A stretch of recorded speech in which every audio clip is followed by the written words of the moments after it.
পরিপাক কি? খাদ্যকে সহজ ও শোষণযোগ্য পদার্থে পরিণত করার প্রক্রিয়া। শোষণ কি? পরিপাকৃত খাদ্য রক্তে প্রবেশ করার প্রক্রিয়া।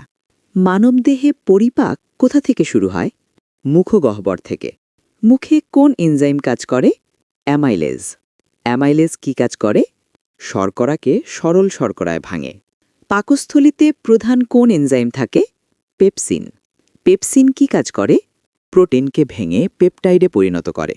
ক্ষুদ্রান্ত্রের প্রধান কাজ কি? খাদ্য পরিপাক সম্পূর্ণ করা ও শোষণ করা। পিত্তরস কোথা থেকে নিঃসৃত হয়? যকৃৎ থেকে। পিত্তরসের কাজ কি? চর্বিকে ক্ষুদ্র কণায় ভাঙা। অগ্নাশয় থেকে কোন রস নিঃসৃত হয়? প্যাংক্রিয়াটিক রস। ক্ষুদ্রান্ত্রের শোষণ কিভাবে হয়? ভিলাইয়ের মাধ্যমে। ভিলাই কি? ক্ষুদ্রান্ত্রের আঙুলের মতো প্রক্ষেপণ। বৃহদান্ত্রের কাজ কি? পানি শোষণ করা। খাদ্য হজমের শেষ ধাপ কোথায় ঘটে? ক্ষুদ্রান্ত্রে। কোন পুষ্টি উপাদান সরাসরি রক্তে শোষিত হয়? গ্লুকোজ। চর্বি কোথায় শোষিত হয়? লসিকানালীতে। পরিপাক প্রক্রিয়ায় এনজাইমের ভূমিকা কি? খাদ্য ভেঙে সহজ পদার্থে পরিণত করা। মানবদেহে পরিপাকের গুরুত্ব কি?